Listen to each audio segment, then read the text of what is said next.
The book that it's become almost like a runaway hit. I kind of didn't expect it, but it's Unexpected Bravery, Women and Children of the Civil War. Oh my God, the book was just full of heartache. It was one of the most difficult books I think I've ever written. And today we're going to primarily focus on an individual by the name of Albert DJ Cashier. Why I wrote this book, for those of you recognize, it's a picture of Johnny Clem, a child soldier. So the horrors of the battlefield were brought vividly before me.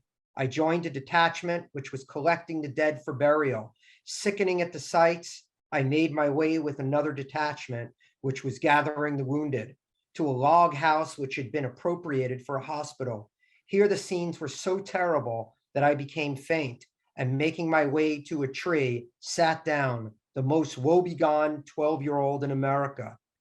Fred Grant, then 12 years old and son of then Lieutenant General Ulysses S. Grant, describing the scene at Vicksburg, Mississippi, quoted from A Boy's Experience at Vicksburg. I read that and simultaneously came up with a picture of a dead Confederate boy, maybe about a teenager, who was in the trenches. And also in the next day after I read that, and I was still thinking about a lot of this, one of my students asked me, what went on with children during the Civil War, and always liking to kind of get an answer for a student. I began looking at different sources, and started with the Library of Congress. And one of the first pictures I also came up with was Johnny Clem, also the Howe brothers, and just a whole large group of children who served in the Civil War. Then another student asked me, what were some of the women doing in the Civil War? And I began researching that. And again, a whole wealth of information. And when I write books, I tend to not focus so much on the battles as I do the person. I always think, there's two stories that I'd like to share. One of them came from a book about an individual by the name of Joe Two Trees. And Joe Two Trees, it believes that he's the last Algonquin Native American living in what is Pelham Park. And there's a Boy Scout who's trying to get a merit badge, and he stumbles upon this old man who's dying out in the woods. And he says, I'm going to tell you the story of my life. And this child, Theodore, listens to it, and finally comes out, to Joe Two Trees. Why are you doing all this? Why are you telling me this story? And he said, for as long as someone is telling my story, I will forever live. And the other part of that is when I was a young man, I remember watching, I think it might have been a Today Show, and it was during the Bosnian War. And it was a war photographer, and he was showing a picture of a still of a cat scared out of its mind going across a minefield. And I mean, you could see the terror, every muscle, tense with adrenaline.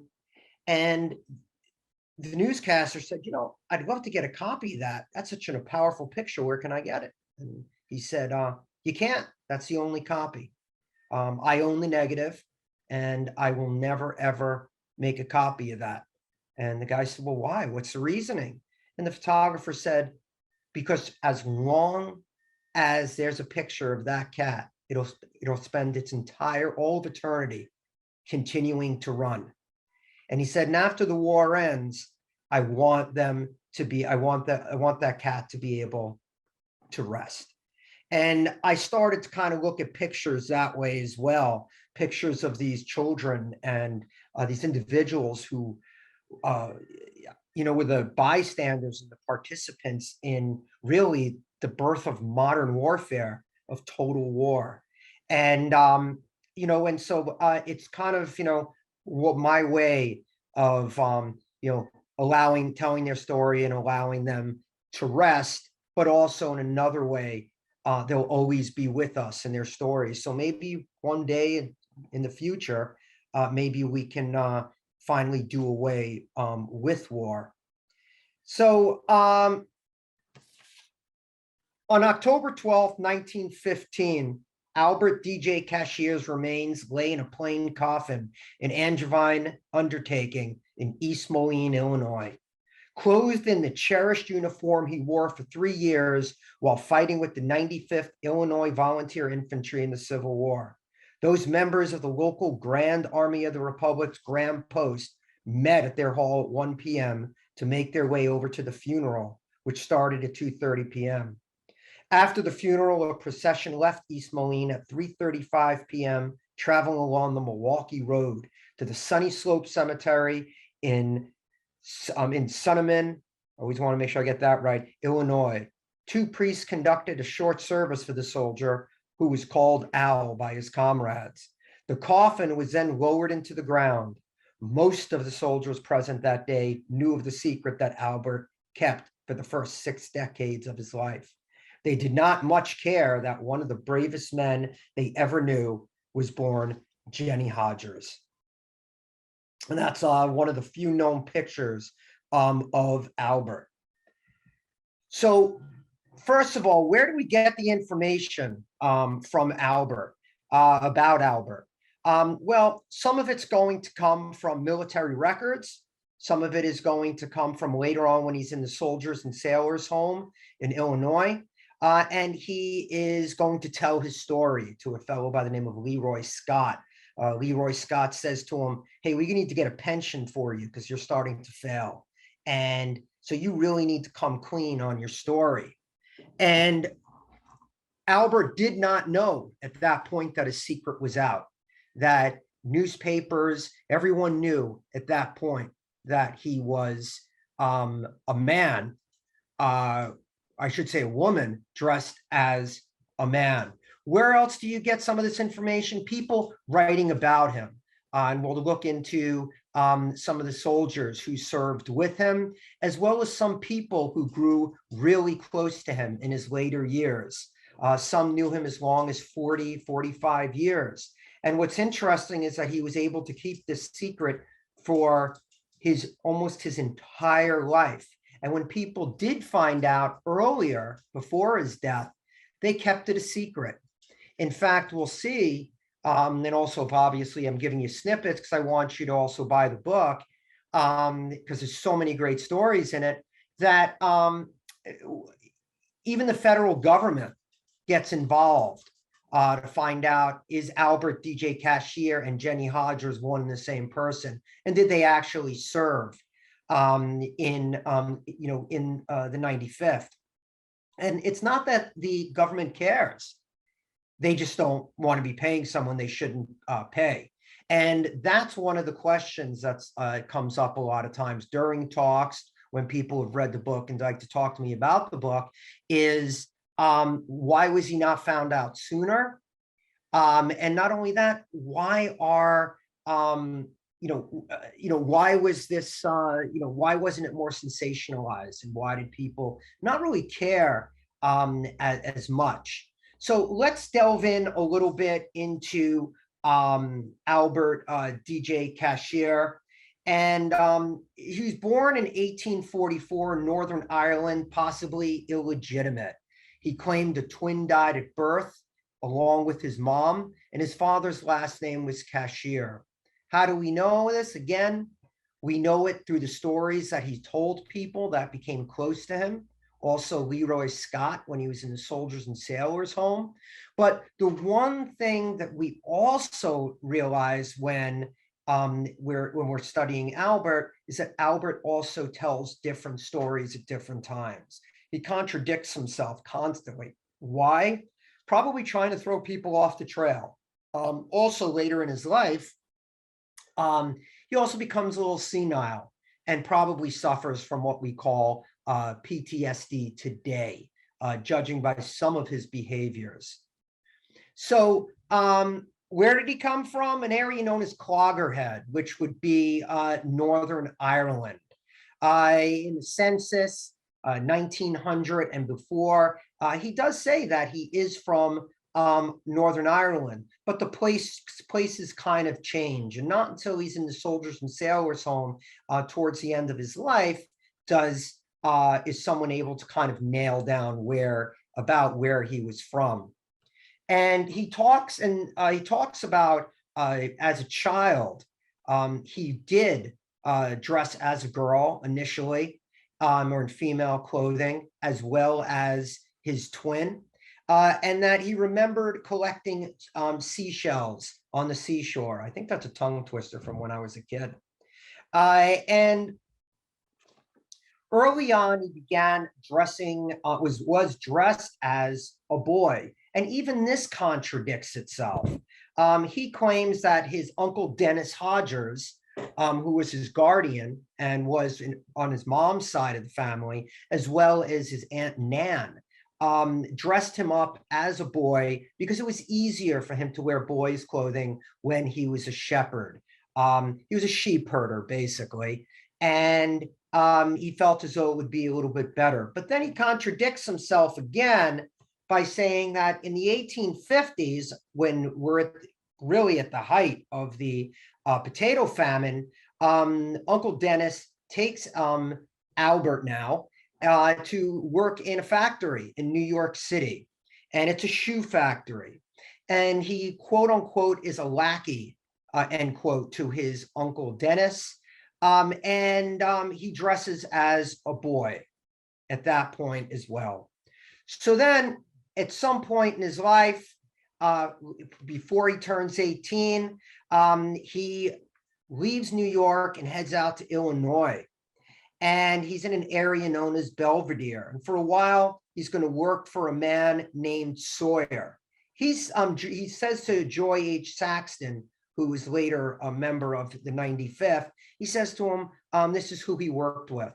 But later on, someone else remembered that the man's name was Avery. What we can put together is that he was a farmer in Illinois, probably a laborer for either a fellow by the name of Sawyer or Avery. Leroy Scott tried to find these individuals, but one was dead and the other one, there didn't seem to be any record of it. Again, Albert throughout his life is trying to, it seems like either he's forgetting or he's trying to throw people off his trail. So why does he sign on? He signs on for a $60 bonus, which in today's money would be $2,000. He's a farm laborer.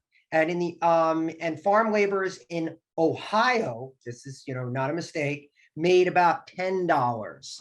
Okay, and that source is a special report on immigration. So he's able to make a lot of money by signing on for 3 years. So what are his personal reasons that he states? They're all over the place. Albert says, well, lots of boys enlisted under wrong names. So did I. So now he's not even saying his name is Albert. The country needed men, and I wanted excitement. I worked on an Illinois farm as a man the year before the war. I wasn't discovered and thought I'd try my luck in the service. And this was him talking to Nettie Ross or Nettie Chesbro. He became very close to the family in the late 1860s. And in fact, they even built a house for him. And when he dies, he's destitute, and they bury him in the family plot. And Nettie Ross is one of the first people to find out that he is actually a woman. And the family agreed, we're just going to bury this one. We're not going to let anybody know. But eventually it gets taken out of Albert's hands. But he also told Nettie that he told me while he was sick that the reason he assumed the male garb was that he and another man were in love, and that his lover was wounded and died. And his lover asked him never to wear female clothing again. So he's known as the shortest man in his regiment. And some of you might say, I'm using he.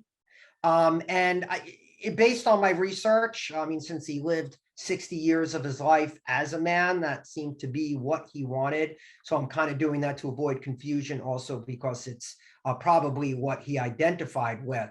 So he is 5'3", he's the shortest in the regiment. He has amber hair, blue eyes, light complexion, and his face was pitted from smallpox. Joy H. Saxton, who served with him, said he seemed to be able to do as much work as anyone in the camp. And later on, when it's found out that he's in fact a woman, no one who was interviewed, no one who did a deposition said they had even the slightest inkling that he was anything but a man. They commented that they'd never seen him bathe, but that wasn't uncommon. He was young. He was about 18 when he joined, and he was, so some 18-year-olds, didn't shave, at that point. I know when I got older is when I really started shaving, but I could go a long period without shaving when I was 17, 18 years old. So he enlisted August 1862 in the 95th Illinois Regiment as a private company G for 3 years. And he's in the Army of the Tennessee under Grant. The 95th is in many battles, including the Siege of Vicksburg, where he became very ill with chronic diarrhea, which he claimed disabled him. And he'll be discharged August 1865. So one of the individuals that we know about what's going on with the 95th, but also what's going on with Albert, is a fellow by the name of Sergeant Andros, the 95th Company C. And when Albert, and I'm jumping around a little bit, there's a lot of stuff in the book that happens between this, during the, when they're beginning to go after the Gibraltar of America, there's construction of canals for channels for the Union ships to go below Vicksburg to attack. So they have to dig these canals deep enough so the gunboats can go through. It's not going to really be successful. And Andros says that this is not a very healthy country, even at this season of the year. He reports that the canals are a failure, and he also makes jokes about the 95th and the lack of seeing the elephant as the bold, bloodless 95th. But when they finally do see the elephant, many of them never want to see it again. But Andros gives us an idea of what the life would be like for Cashier. Cashier doesn't write anything because he does not know how to read, and he cannot write. So the full attack on Vicksburg fails May 9th, 1863. And years later, Rodney O. Davis, another individual he served with, talked about his bravery, Al's bravery in the battle. He says, I remember one time when our column got cut off from the rest of the company because we were too outnumbered to advance. There was a place where 3 dead trees piled one on top of another formed a sort of barricade. The rebels got down out of sight. Al is what they called him, hopped up on top of the log, called, quote, hey, you darn rebels, why don't you get up here where we see you, end quote. And he had to be convinced to get back down under cover. And Davis said in 1923, remembering it long after Albert's dead, he says, I don't know how he avoided getting shot. Did not get shot. So the attack fails, and it goes into the Siege of Vicksburg from May 18th, July 4th, 1863. And in May 1863, Private Cashier participates in the Siege of Vicksburg, during which he was captured while performing a reconnaissance mission. He escaped by wrestling a gun away from a Confederate and was chased on foot, narrowly reaching the safety of the Union. Now, one of the questions you probably would are probably asking right now in your head is, okay, so we understand that he was he was really a she. We understand why, but how did he get into the Army? And how is he not found out? Well, because up until I think the change was in the 1870s, there weren't necessarily stripped down physicals of soldiers. What they would do is just kind of give you a once over look and see that you were fine. They might feel your neck a little bit. They might look at your eyes, look in your ears, but it really wasn't a comprehensive physical like we would think of now. A lot of men who are posing as women that are posing as men, they are caught when they get hurt, when they have to go to the hospital. And sometimes after they've been killed, that it's found out, or later they write a story about how they posed as a woman during the war. So he, up until this point, he's avoided it. Even when he's going for his pension and doctors are examining him, there doesn't seem to be any idea that they don't mention it, that he's a woman. And in fact, at one point, when he's talking about his chronic diarrhea and trying to get a disability for it, part of his pension, the doctor comments that he has piles both inside and out. And piles was an old-time expression for hemorrhoids. So the only way he's going to kind of see that is if he's doing a physical examination. But even this doctor did not see that Albert was, in fact, a woman. It'll be way after he's out of the army that we'll find this out. So during Vicksburg, there's a close call. The water supplies become contaminated for many reasons. A lot of times it's just people going to the bathroom in the wrong places, large amounts of soldiers in one place. Dysentery breaks out, and Albert comes down with diarrhea that becomes chronic. And on July 4th, on July 4th, when the 95th enters Vicksburg, the siege is broken, Albert has to go to the hospital tent, and he's been trying to avoid it and avoid it and avoid it. But he goes there and he gets out of there without being discovered. So he does not march in to Vicksburg. He is in a hospital tent. So after the Battle of Vicksburg, in around 1/8/1865, we find a diary written by Private Samuel Pepper. And he's such a complainer. He complains about everything. He's in the 95th Company G, and the 95th goes into Eastport, Louisiana, into their winter quarters. And a lot of these letters by Pepper are to his wife. And he's complaining about everything, from the fact he doesn't like the food, he doesn't eat hog. And then he starts talking about this guy, Albert. And he doesn't like Albert. He says Albert uses a lot of bad language. He's always cursing, and Pepper is a very religious man. And when it's cold, you have 3 to 4 men that are sharing a tent. At this point, it was 3. So what you do is someone starts out sleeping in the center, and then you rotate out. And then once you rotate out,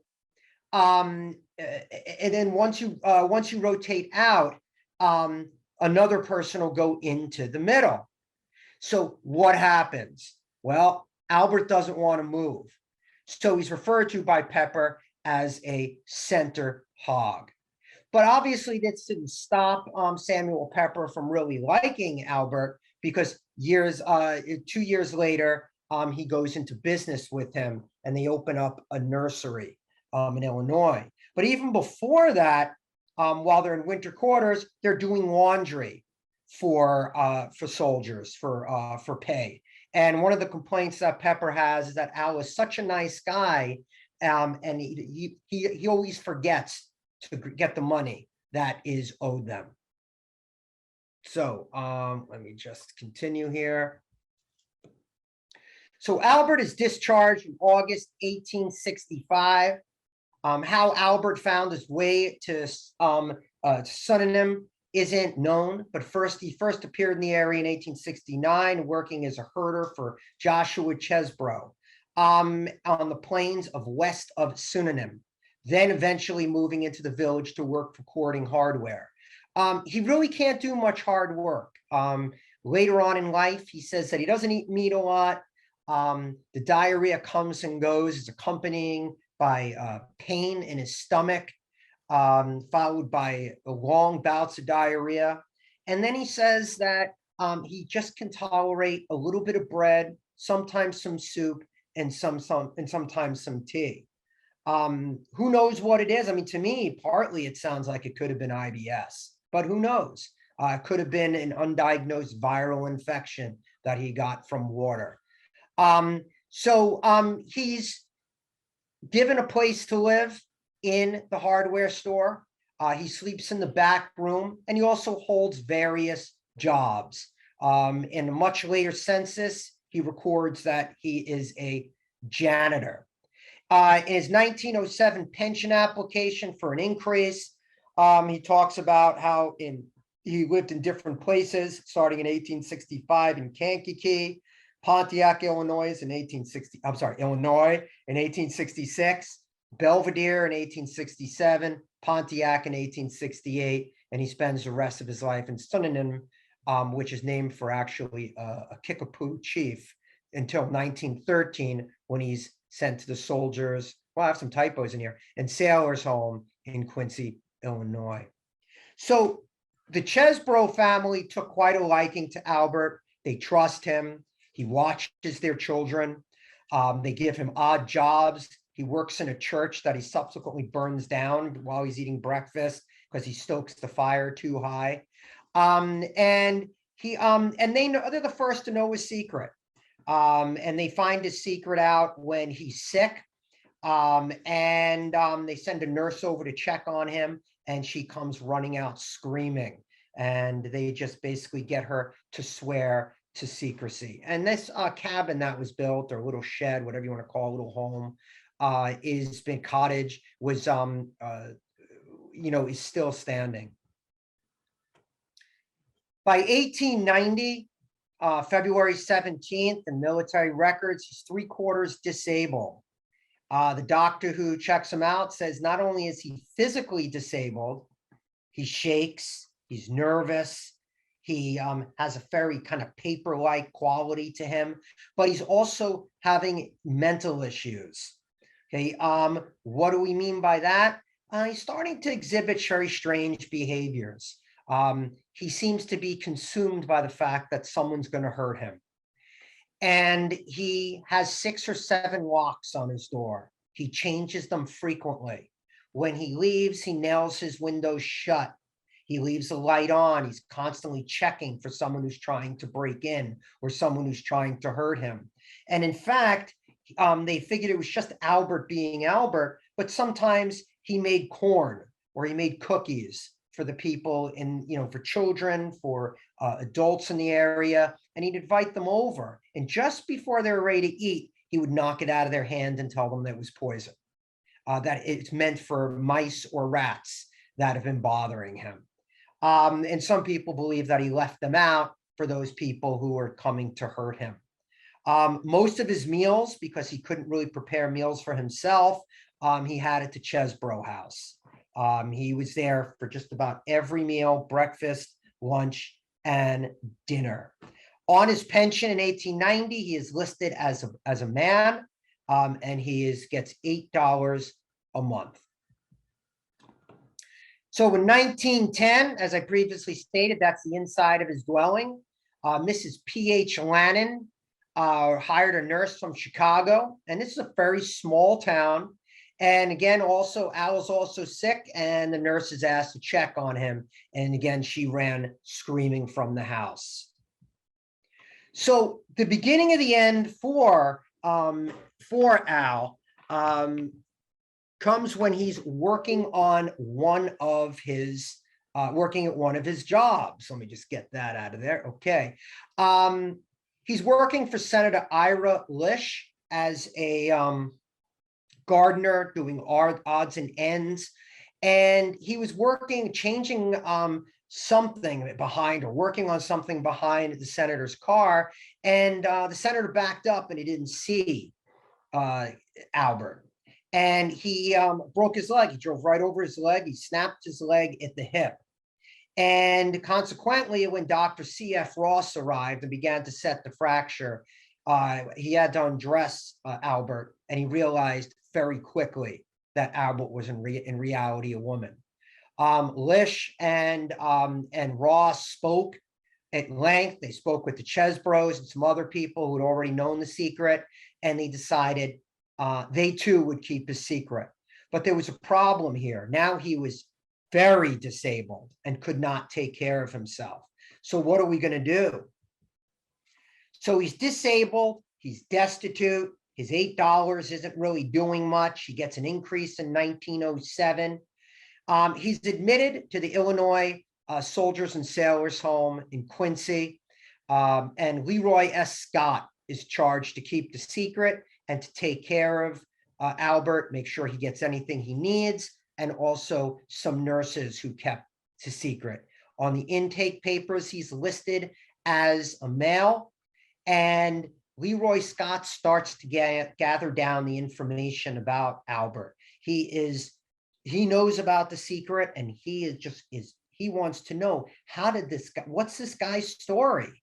And so the way he really kind of gets Albert to tell his story is by telling him, look, you're not doing very well, and you have your good days and your bad days in terms of memory, but we're going to need some documentation, because we're going to need to up your pension, because the pension is not covering all the care that he needs. He's allowed to continue to wear male garb. He is listed as male, and the people that work closely with him are ordered to keep that secret.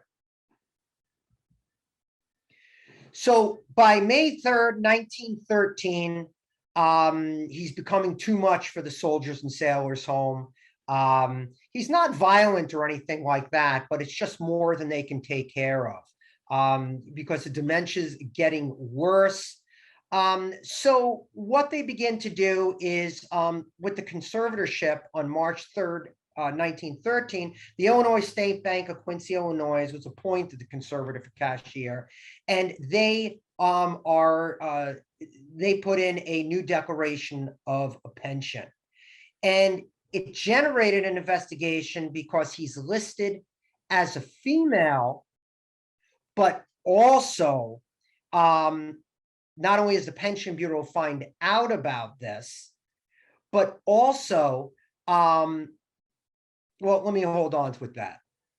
Actually, we'll do it now. He is one of the reasons people also find out about what's going on is because there is a hearing into if he has to be declared insane for the conservatorship, and also they are going to be putting him into an insane asylum. So he is going to be admitted in the Western Hospital for the Insane in Watertown, Illinois, in March 28th, 1914.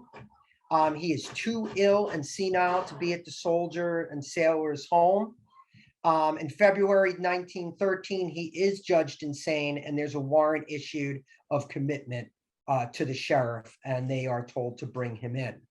This is a postcard that I actually found online, which I think is kind of interesting. And for those of you, hopefully you can see it. Someone wrote in "my room," which I thought that was kind of interesting. But this is not Albert, this postcard doesn't have anything to do with Albert other than Illinois Western Hospital. So actually, let me go back to this. So once it's out that Albert is and he's not aware of this actually, that it's found out that he's in fact a woman, the newspapers, which are very sensationalist during that time period, what they end up doing is publishing lots of stories about it.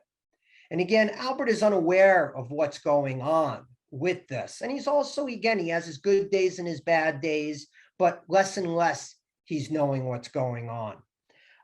And then someone Federal government finds out about this in the newspapers, and also because of the pension application that's coming in. And what they do is they launch an investigation, a very large investigation that, again, the newspapers pick up on again, and they don't want to know, they're not interested in whether he's male or female. They're interested in how, are we paying the correct person the money? Is this in fact Albert? So the Pension Bureau launches again that investigation, and they are looking for people who would know Albert. And they bring in a lot of a lot of the soldiers that served with him. And again, they say, we have really no reason to believe that he was a woman. I mean, this is Albert. We didn't know, we had no suspicion of it. And finally, they're going to up his pension, but they're really, and again, they're not really interested in anything else other than, is he the correct person to get that pension? But unfortunately, he doesn't have much time to live. Why? Because even though at the Illinois Western Hospital, he's supposed to be able to continue living as Albert. In fact, they dress him, they put him in the women's ward, and they put him in dresses. And he fights it. Some said he was dispirited from it, and he kept falling because he didn't know how to walk in a dress. So on October 11th, 1915 at 2:20 a.m., he dies. The cause, exhaustion of senile dementia, but in reality, what he fell and fractured his hip, and he died as a direct result of that. He was given a military funeral by the Colonel Graham Post, Grand Army, at Angevine, and the funeral home in East Moline on October 12th. I don't know why it says 75. Cashier, who had been a member of the GAR for years, was dressed in his uniform, and his casket was draped with an American flag. That's his grave. He originally had a military headstone still there. And it's in Sunny Slope Cemetery. And years later, they put another and more modern headstone where they also stated that he was born Jenny Hodgers. And there's quite a few people that, they have a Jenny Hodgers Day out there. They have tours of his old home. And also people go to his grave in the cemetery. All right, I'm going to stop the share. And I thank you. And if you want any more information, www.ajschenkman.com. You can purchase my book off the website. There are links to it.